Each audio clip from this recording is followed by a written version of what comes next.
Thank you all for joining us today for this presentation. Uh, we are the Gallagher College of Engineering graduate student community. Excuse me. Um, this is our participants. Well, people that are involved in the community. We have our co-chairs, um, and then our treasurer, and then every support people, and then our mentor, Farouk. We meet. Excuse me. We meet every Friday, 4 p.m. The meeting's kind of a in person and on Zoom meeting, so you can always do Zoom or meet in person. Where we meet here. Well, I'm sorry, where we meet in the engineering laboratory. You can always contact Rodney if you have any questions, or Rachel. And here's so you can scan this QR code to and log in with your OUID and all that. Become a member with it, and this is a link in for it. This is our Facebook and Instagram. You can also just look us up, by OU underscore GSC underscore GCOE. We also have a YouTube where we post all these videos that we have, all the presenters and things like that. This is the room that we usually meet at when we kind of meet up just as the group itself. This is inside the engineering laboratory building. It's right when you come in the main right when you come in the main entrance. You can just go to the left, you'll see it in there. Also, as a reminder, please sign in via Google from the link presented in chat. Upcoming event is actually this Friday. We're gonna have a faculty, staff, and student mixer. It's just, please if you want to join, bring a food, really, from your home country or from, where you're at, or your ethnicity or whatever, just type thing. Also, it's gonna be it's on the 14th, so that's International Pie Day. So if you have like a pie or anything that's like a traditional dish, bring that. But really, just show up, talk to people, and you'll get to learn a lot of things. It's really fun, and try a lot of different type of food. That's really good too. And so today, our presenter is Patel. His title for his presentation is towards grain boundaries and thin film electrolytes. Thank you very much. And Patel, you can take ahead.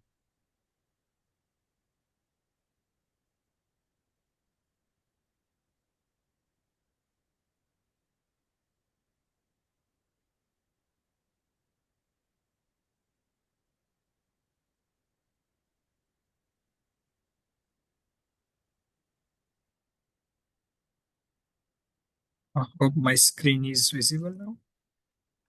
It is. Yeah. Uh,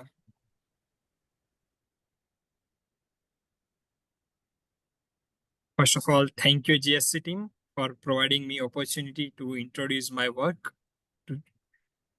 Uh, so today's talk, I will discuss about the grain boundaries in protonic ceramic electrolytes, especially when we fabricate it in a thin film approach. So before that, I have some quick information about my previous research. So I started my research in during my master's, where I worked on centerline segregation in twin roll cast alloy, where uh,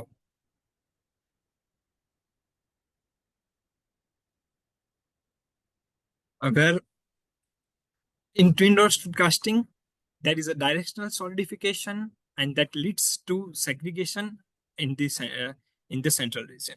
So we did homogenization and check how it changes.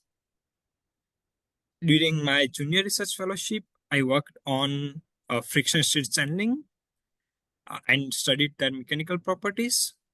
Previously, in last year, I presented on this topic in GSC. But currently, I will discuss on my current research that I performed with Iman Gamarian during my PhD work. I worked on grain boundary character distribution in protonic ceramic electrochemical cells, electrolyte materials. So, why this subject is interesting? So, to study this subject, let's have some basic idea about hydrogen energy and how it is useful. So this is very famous image of very famous schematic that comes from Department of Energy's vision, where the hydrogen energy sources, like to make this hydrogen energy, all the renewable energy, nuclear energy, and fossil fuels with carbon capture. From that, we use this energy and some water, biomass, and fossil fuels and generate electricity, generate hydrogen. So these are the idea is renewable energy is not available continuously. For nuclear energy also, our demand changes with respect to this demand change. To change the nuclear power generation is not consistent. So when there is no demand, this extra energy is wasted. So the idea is when we have extra energy available, use it for hydrogen production. Now, once hydrogen is produced and when there is extra demand available, then we use this hydrogen from fuel cell to generate electricity. And it completes the entire cycle, and that will be a green hydrogen if our first energy generation is from green resources. This hydrogen can also be useful for all other applications that mentioned here. So in this green hydrogen generation, we need to focus on main two parts. One is hydrogen energy generation with electrolyzers, and then again electricity generation with fuel cells. So these two concepts make the progress further. Department of Energy Hydrogen and Fuel Cells Technology Department has made several targets. These main targets focus on scale, then its efficiency, and low cost. In generalize, we can make a conclusion that to make higher innovation, we should have good design and manufacturing of electrochemical cells. Those are either in electrolyzers mode or it can be either fuel cells. So first, let's understand how these fuel cells work. So we provide hydrogen gas. Then this hydrogen gas, it converts in proton and electron. This proton transport from electrolyte and electron transport externally and generate electricity. At the positive electrode side, oxygen it reacts with this hydrogen and generate water, and that's the output. And we generate electricity as a main output. The another actual fuel cell, protonic ceramic fuel cells, is presented in this image, where negative electrolyte, normally nickel oxide, and a perovskite material of barium, cerium, zirconium, yttrium, and ytterbium. The electrolyte is solid dense BCZYY. And for cathode, a common material is barium, a perovskite of barium, cobalt, iron, zirconium, yttrium, and oxygen. So we will focus on this electrolyte because our proton has to transfer from electrolyte, and that will be the bottleneck of overall electricity generation. So to improve the performance of this electrolyte, what are the main properties that we will require? It should be proton conductive but electrically resistive. These are the main material properties. But from fabrication perspective, this should be highly dense and thin. These two are contradictory. If we want to make thin, then there are more chances that there are more porosity remained. But if we want thick, then it will reduce the performance. So we need to improve our fabrication strategies so that these two requirements satisfy, and it can fabricate extremely thin and dense electrolyte. So apart from this thin electrolyte, another concern is grain boundaries. In normal conventional sintered electrolytes, there are dopants and sintering aids both try to segregate at the grain boundaries. Now, when our proton transport from these electrolytes, these segregations retard the proton conductivity. So normally it is observed that proton conductivity is 200 times lower across the grain boundaries. So considering these two aspects, we need to have extremely thin and dense electrolyte and reduce the effect of grain boundaries. What can be the fabrication strategies that we can follow? So one of the approach which recently considered is deposit this electrolyte using pulsed laser deposition. So here, when we have our electrolyte material, prepare it as a target, and then use high energy laser, and then this laser, due to this laser energy, our electrolyte material ionize and it starts moving up. Then we prepare our prepared electrode placed at the as a substrate, and these ions deposit on that electrode.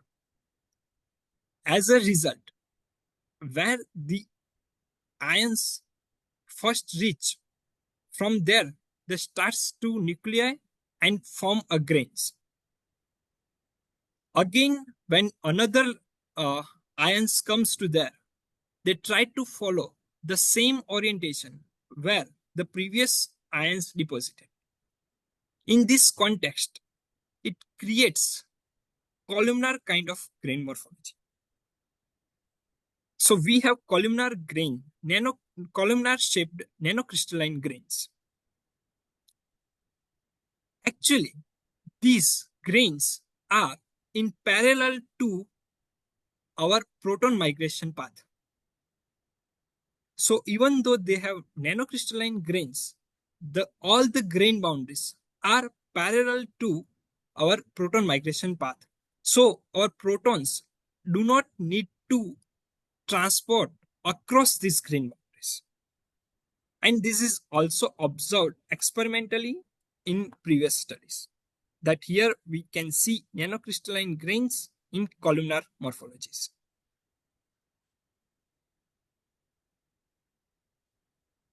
But we observe here another concern. So if we see our conventionally fabricated electrolyte material, which is highly dense, but the normal grain size is in the range of few microns, that is around 5 micron. But in our PLD, pulse laser deposited electrolyte, these grain size are extremely fine in the range of just 10 nanometer. So we can see here like atomic arrangements also in certain part. So if we analyze these two separately, then for just 1 micron small region, 1 micrometer square small region, there will be just 8 to 10% of chance that we could find one grain boundary. On the other hand, for pulse laser deposited system, there are around 20 to 25,000 grain boundaries within just 1 micrometer square area.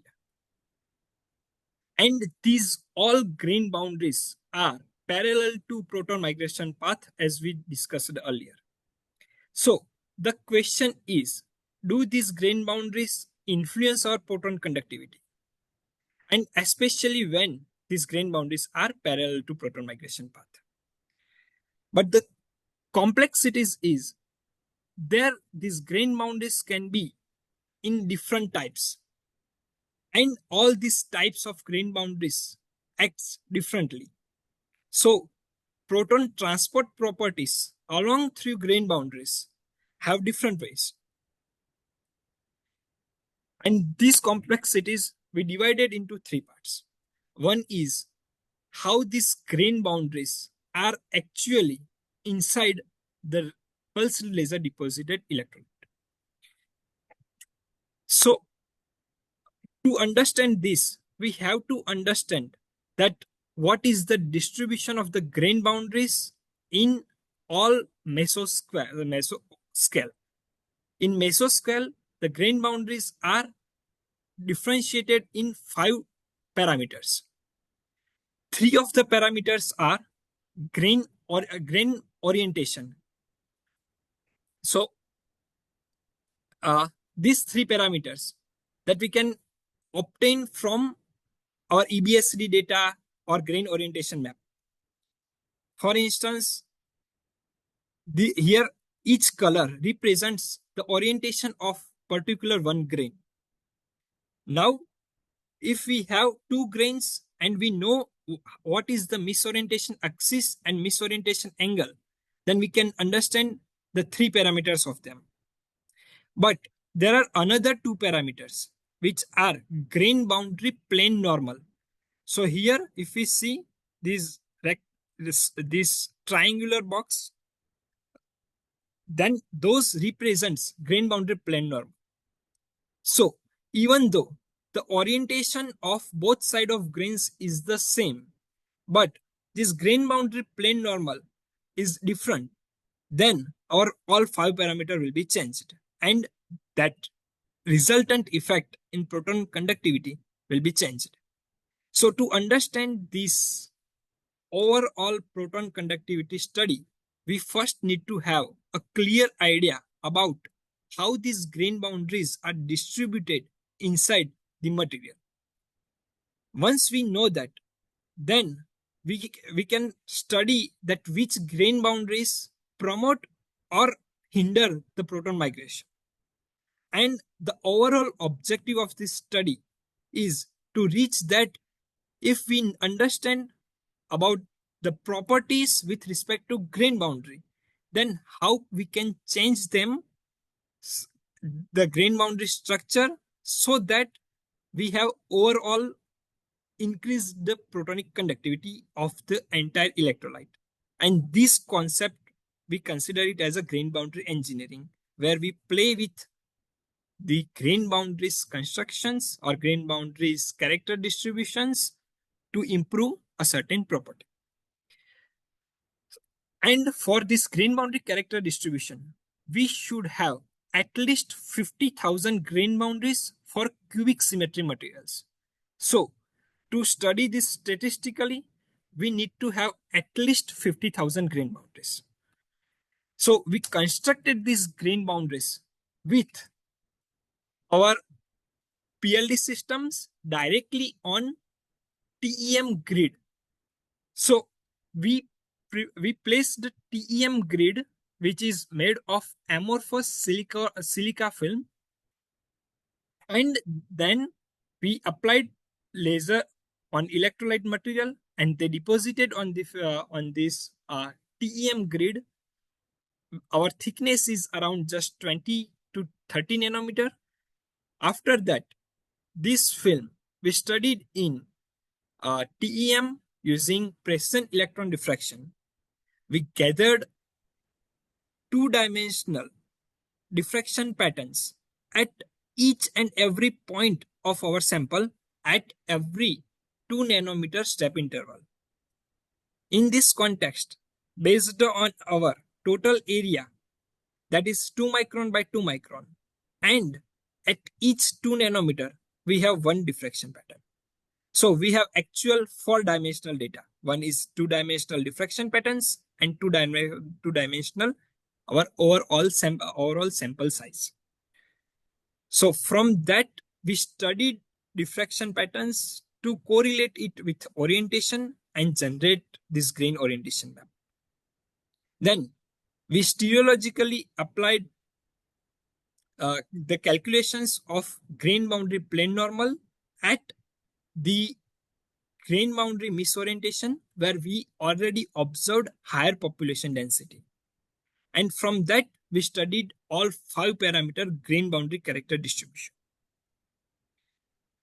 And is it possible that we can change this population density with respect to pulse laser deposition parameters? To answer this, we checked our GBCD, means grain boundary character distribution, for 3 different samples. So these 3 sample sets we made based on laser energy density, where in one of the case we keep minimum laser energy density, while for the rest 2 we keep high energy density. In these 2 high energy density cases, in one case we post deposit anneal for 1 hour, while in another case we haven't did any annealing, and then try to see that is grain boundary population density changes or not. But one thing that we know is pulse laser deposition is very quick and is highly far from equilibrium condition. So once we deposit it, we should know that our structure should remain the same before the deposition. So to confirm this, our crystal structure of electrolyte material is perovskite, where at A site barium is there. At B site, we have a compound of 4 different elements, where cerium and zirconium is at regular ions, while Y and YB, these 2 are acts as a dopant, and our oxygen at the another 0.50 sites.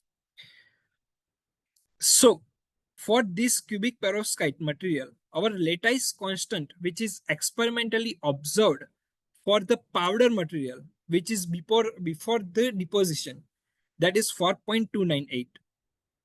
Then after the deposition, after the formation of nanocrystalline grains, we checked it with selected area electron diffraction, where we have these ring patterns.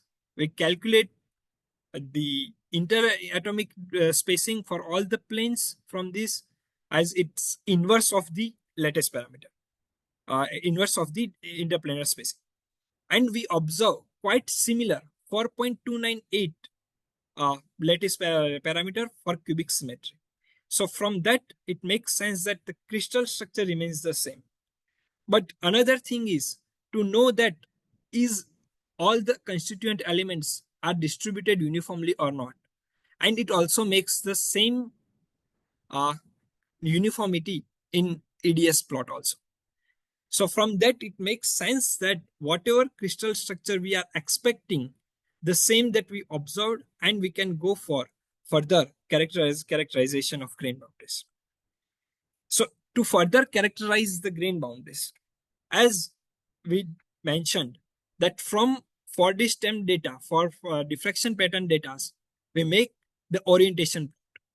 This orientation plots shows that for low energy case, we have slightly higher texture towards 001. And this texture is slightly reduced for high energy cases.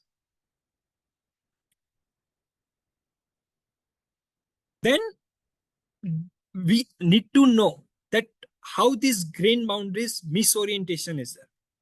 this misorientation can be interpreted with respect to misorientation axis and misorientation angle. So we need to know that what misorientations angles are where we can observe more than random grain boundaries. So when we check the plot, we can see that at particular 37, 50 degree and 60 degree, for these three angles, the distribution is more than random. And when we study the crystal, this grain boundary plane normals in a crystal reference frame, that showed that these grain boundary plane normals are more towards 001, which is quite identical to the expectations from orientation map. So, as now we have idea about these three misorientation angles, but still we are no information on misorientation axis. So we divide all this misorientation angle space at 10 degree of interval. And we observe that this distribution is of misorientation angle is more in major zone axis of 001, 101 and 111, like that are mentioned here, but the population density is above random. For particular misorientation angle, like at 50 degree, where we already observed higher population density, the corresponding axis is 101. Similarly, at 60 degree, the corresponding axis is 111. But we, other than that, we observe higher population density at 60 degree interval and 37 degree interval. So we need to know which corresponding axis is with that with respect to 37 degree, and that is 001. Similarly, we can observe a higher population density to somewhere this axis that belongs to 211, and the corresponding angle 63 degree, where this is at a peak. So now we have a clear idea that which misorientation axis and which misorientation angles, those have higher population density. To summarize it, that gives us misorientation axis and misorientation angle, means overall orientation plot, orientation of the grain boundaries. So if we assess these results, that misorientation angle with 50 degree and axis 101, that belongs to a special grain boundary sigma 11. Similarly, 60 degree and 111, that is sigma 3, and 37, which is quite close to 36.9, and 101, that is sigma 5. So these three special grain boundaries have higher population density, and one non-spatial boundary, that is 63 along and 211, that doesn't belongs to any kind of spatial boundaries, that also have higher population density. But still, these are insufficient to tell us about how the misorientation angle is. How the grain boundary plane normal distribution is. So, to know about grain boundary plane normals distribution, we need to have the select particular misorientation axis angle and try to check that how the plane normals are distributed with respect to particular crystal directions. So we started checking it where higher population density of misorientation observed.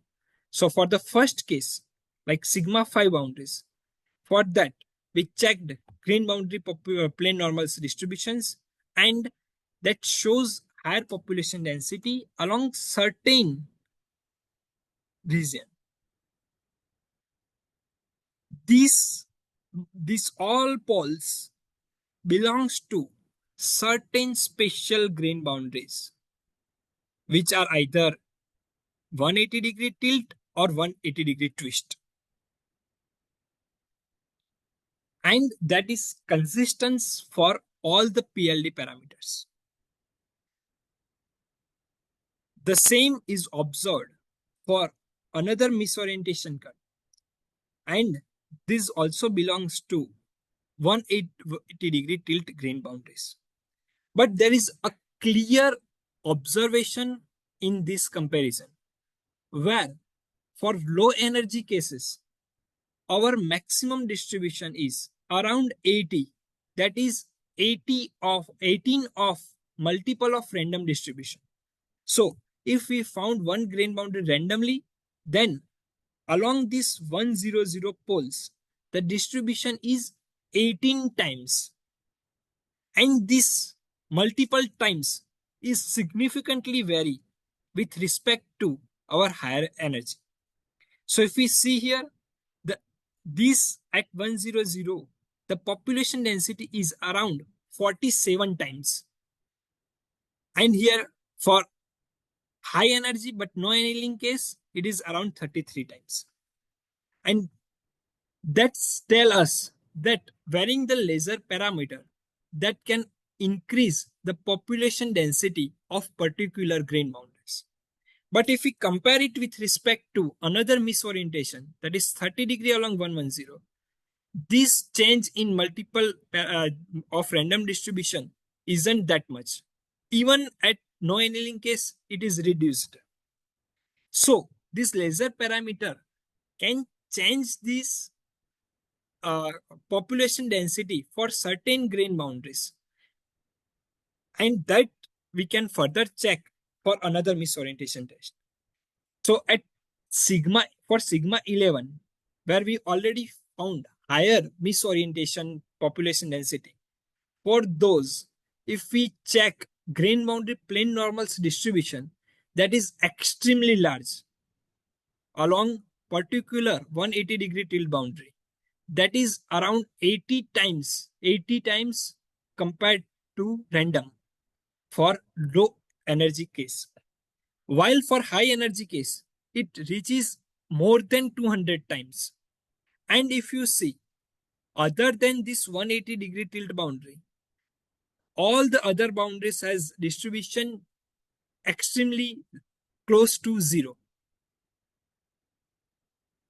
So the same observation is also consistent for no annealing case where the maximum population density is 160 times of multiple of random distribution. We observed highest population density for sigma 3, which is 60 degree along 111. Here also, particular 180-degree tilt boundaries have highest population density. But other than this, the other 180-degree tilt boundary has also increased the population density. That is around 30 times of multiple of random distribution. Around 20 to 30 times. So even though that has highest population density for particular one misorientation, but at the grain boundary plane normal space, it is divided into 3 to 4 180-degree tilt boundaries with one 180-degree tilt boundary has the maximum of nearly 60 times of multiple of random distribution. The same observation is also for 63-degree misorientation angle with respect to 211 axis, where all of the grain boundaries are for particular 180-degree tilt boundary cases only, which is nearly 200 times for annealing case. So if we summarize it to compare it with respect to pulse laser deposition parameter, then we can understand that the difference with respect to PLD parameters, A2 has maximum population density, that is high energy annealing case, and the ratio is not consistent. For some certain boundaries, it is nearly 3 times, while for particular misorientation, it is just 1 times.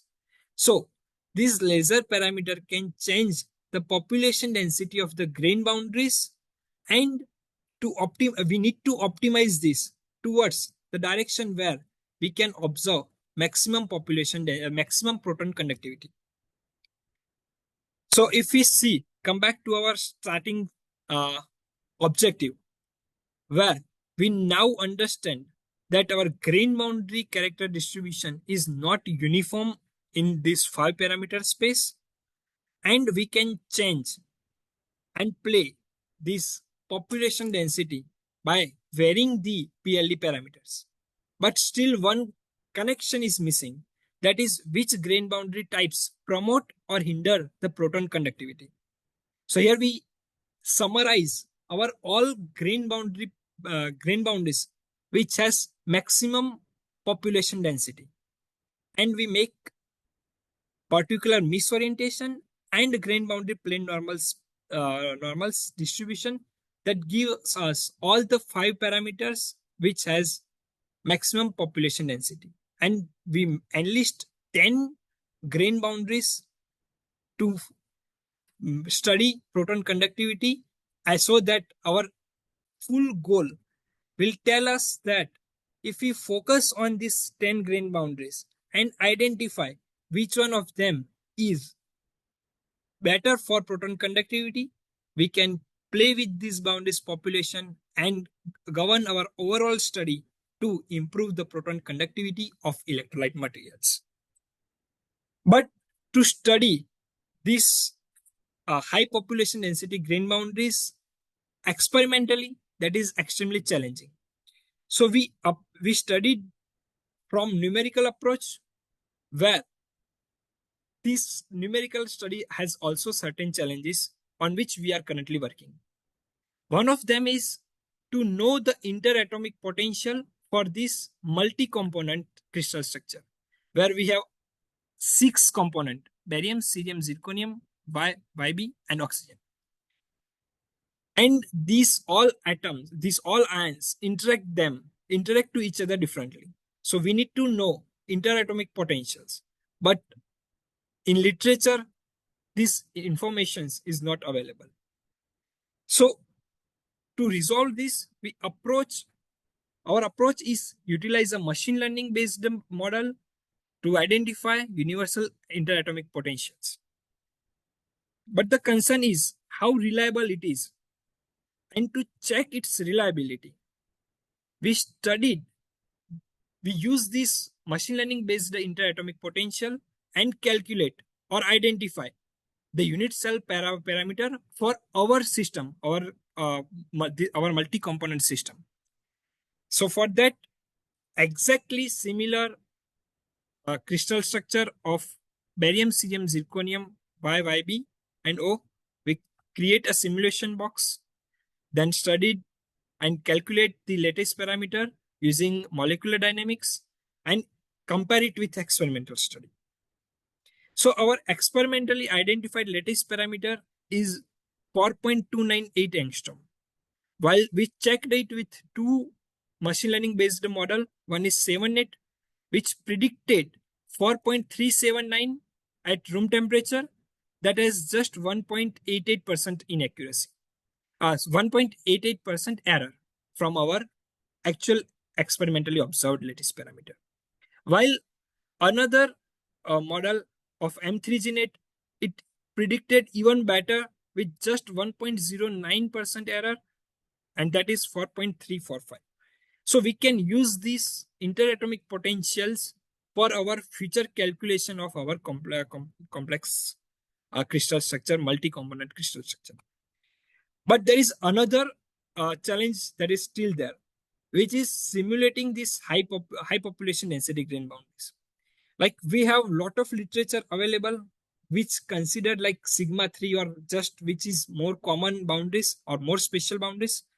But for us, we want to study particularly those boundaries where we observed higher population density experimentally.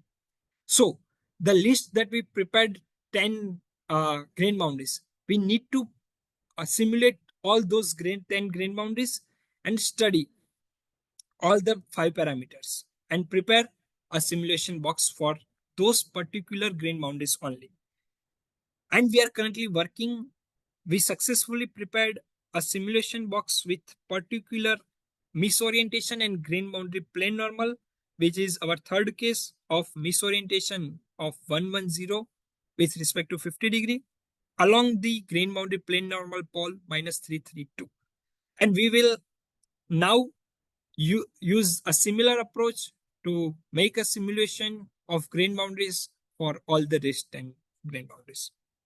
Our next work that we will do is once we prepare our grain boundaries, which has 5 degree of freedom in mesoscale, our next target is to minimize this energy of these grain boundaries considering 3 degree of freedom at a atomic scale or microscale. Then we will compute our grain boundary energy and then correlate it with their population density. Normally, the grain boundaries which are higher population density, those might be more stable. And for that, we should observe lower grain boundary energy. We will compare it, the population and the energy. Once we reach to this level, then we can go to our final goal. That is evaluating the proton migration energy barrier across all these simulated grain boundaries and then calculate like which grain boundary is better, and then we start our grain boundary engineering perspective. For that grain boundary energy perspective, once we have idea of all good grain boundaries, we try to change our process parameters of lasers and study that how we can improve the population density of particular grain boundaries, and that will summarize our all the goals from grain boundary perspective, at which results us final goal of higher protonic conductivity. So for this work, I would thank our all the supporters, starting from my supervisor Iman Gamarian and my lab mates. I also would like to thank Professor Venki, where we work pulse laser deposition task. I also want to thank Professor Shuzi Zhu, with whose collaboration we are working in modeling aspects. I also want to thank Dr. Duan and his research group, where we got them this material. And I would also like to thank Robert Strout and Anna, who supported us to perform for this time experiment at TISCAN. And thank you, and questions, please.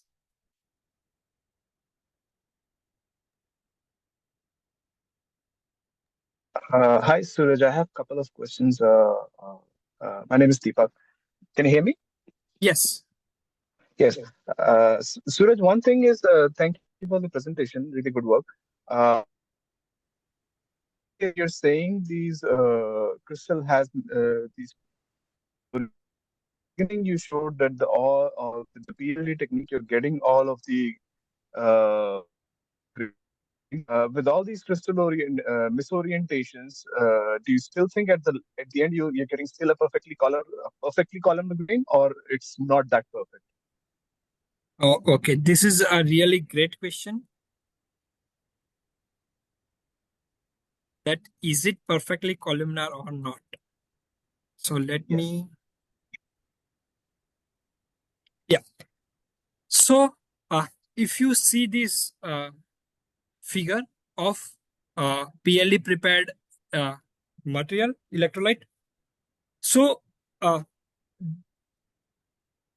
film thickness is around 20 to 30 nanometer. And these grain boundaries grains are in 5 nanometer range. If they are not exactly columnar, then as we are looking, our TM image is from perpendicular to this columnar grains, means parallel to grain boundary.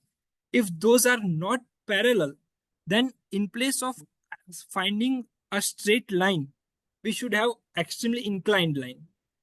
And if we calculate this inclination, like if we have 10 inclination, then we can consider that if for 30 nanometer thickness and this particular inclination, this line should not be like straight. It should be like more Yes. Yeah. thickness. Like it's not But perfectly we columnar then. uh so so that might be little bit away, but that Yeah. Yeah. Yeah. inclination should not be more than 3-4 degree. Otherwise, Yes. Yeah. Yeah. these boundaries cannot be look like that way. Yeah. Yeah. Yeah. Got it. Got it. Got it. That's what my doubt was. And second thing I wanted to ask is that like generally in my during my PhD I have worked with methyl ammonium lead iodide perovskite crystals for solar cell application. There in at this usually the lead iodide and lead sulfide crystals, they form the outer cubic structure, and the methyl ammonium ion is at the center of that cube, and it keeps on rotating and does not participate. It just keeps on completely. It keeps on rotating at the center and probably around the 111 axis. It is under continuous rotation. So in your crystal that you're working, the perovskite crystal that you're working, which part of the ion is at the center, and how probably is the I'm trying to imagine how does it interacts when the hydrogen is trying to diffuse through, like why you specifically chose this crystal for this particular layer so that it facilitates the hydrogen diffusion through that crystal. Yes, So if the top corner left. uh, so if I understand the question correctly, it is about like which ion at B site, right? At the site, how does it interact with the hydrogen? Whether it helps?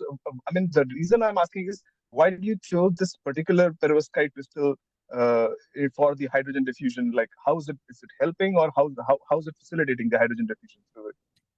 Okay, this is a really great questions again. So our electrolyte material should have two properties.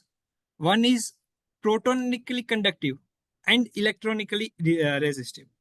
So our structure should have protonically conductive, and these protons act as like it rotate around these oxygen sites and then jump from one oxygen sites to another, from another oxygen sites to another, and it transport accordingly. So, and then we have two cerium and zirconium at B sites, where cerium provides us higher protonic conductivity while zirconium provides us higher stability. So we selected this cerium and zirconium so that we have balanced the structural conductivity, protonic conductivity and structural stability. Then again, why this Y and YB? So Y and YB acts as a dopant whose charge is +3+3. And this cerium and zirconium charge are +4+4. So addition of this Y and YB creates this charge imbalance. And as a result, our oxygen become deficient. Like oxygen vacancies creates. And this like higher, and that will provide us more protons at a time in transportation. And in this way, this structure is considered, like selected. Okay. Understood. Thank you. That's all I wanted to ask. Thank you. Thanks for the great presentation. Yeah.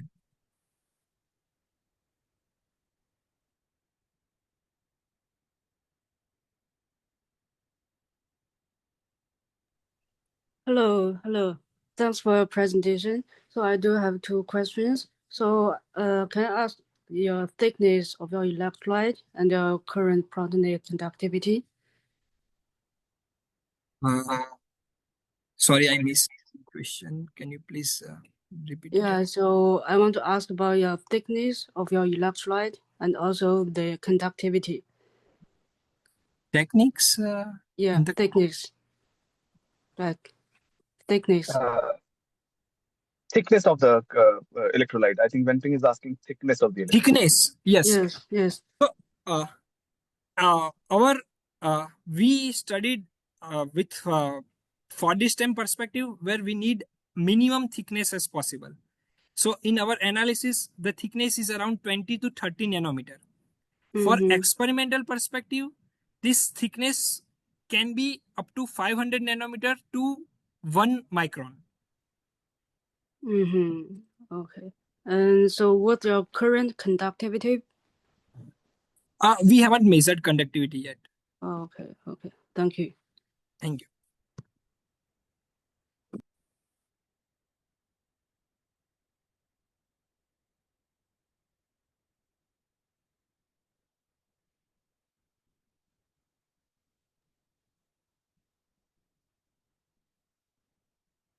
There, are there any other questions for Sooraj? If so, you can unmute and just ask away. Just stop my sharing. Iman, anything to add to what Sooraj has presented? Iman, anything to add to what Sooraj has presented? I think he did a great job, and there is nothing special that I can add. The only good news is in less than 2 weeks, we will have the state-of-the-art microscope at OU campus, which is a $3.1 million. So it will be delivered, and I hope in 2 to 3 months, it will be operational. That microscope has a around $500,000 detector called 4D stem detector that it can collect the data that Sooraj showed today. So we are very excited about the recent capabilities that will be added to OU.